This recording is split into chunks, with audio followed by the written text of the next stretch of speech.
You are lying to yourself right now, not intentionally, not consciously. Your brain is filling in details that don't exist, constructing explanations it has no actual access to, and presenting the result to you as memory. You believe it completely. You have no way of knowing it's happening, and the part of your brain doing it has no idea either. This is not a glitch. It's the system working exactly as designed.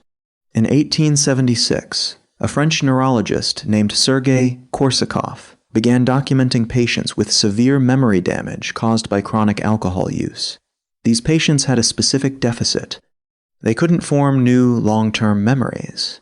What Korsakoff noticed wasn't the memory loss, it was what the patients did about it.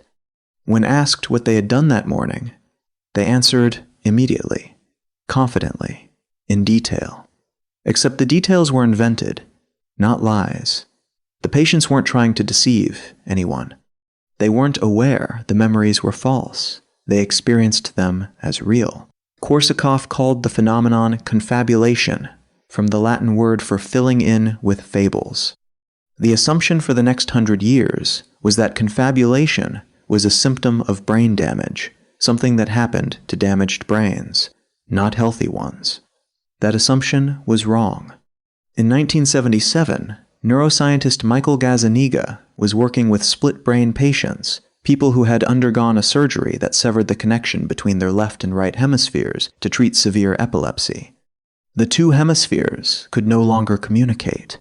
Gazzaniga could show an image exclusively to the right hemisphere, which controls the left hand, without the left hemisphere seeing it. Then he could ask the patient to explain why their left hand had just done something. The left hemisphere, the one that handles language and explanation, had not seen the image. It had no information. It explained anyway, immediately, confidently, completely wrong. Gazzaniga named this the interpreter. The left hemisphere's job, he argued, isn't to report what happened. It's to construct a narrative that explains what happened. It will do this whether or not it has the actual information required. The interpreter doesn't wait for facts. It generates them. Elizabeth Loftus spent decades at the University of California demonstrating that this process operates in healthy people with intact memories. In her most famous experiment, she showed participants footage of a car accident and then asked questions using different words. One group was asked how fast the cars were going when they smashed into each other. Another group was asked the same question, but with the word contacted instead of smashed. The smashed group reported significantly higher speeds. A week later, the smashed group was significantly more likely to remember broken glass at the scene. There was no broken glass. The word in a question had inserted a physical detail into a memory of a real event. Loftus published this in 1974 Inches, the Journal of Verbal Learning and Verbal Behavior. The memory hadn't been retrieved. It had been reconstructed, and the reconstruction pulled in information from the question itself. This is the mechanism underneath confabulation in healthy brains. Memory is not a recording. It is a reconstruction performed at the moment of recall, assembled from fragments, filled in with plausible detail, shaped by current context, recent suggestions, and existing beliefs. The brain has a strong prior that its reconstructions are accurate. It presents them with the same confidence regardless of whether the source material was real or generated. This creates a specific and uncomfortable problem. You cannot tell the difference from the inside.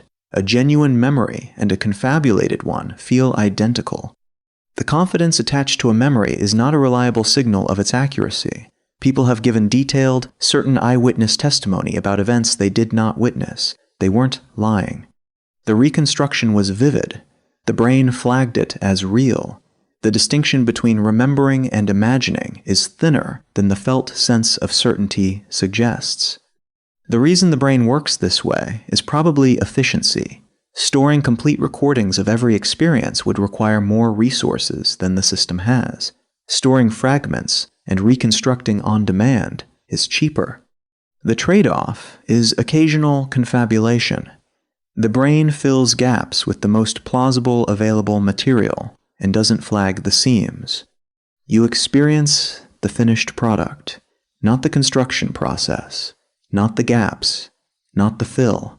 The next time you are completely certain about a memory, certain about exactly what was said, what you saw, what happened, the certainty is real. The memory may not be. Your brain built something and handed it to you as fact. It does this every time you remember anything. You just can't feel it happening. Neither can the part of the brain doing it. Thanks for watching. See you on the next one.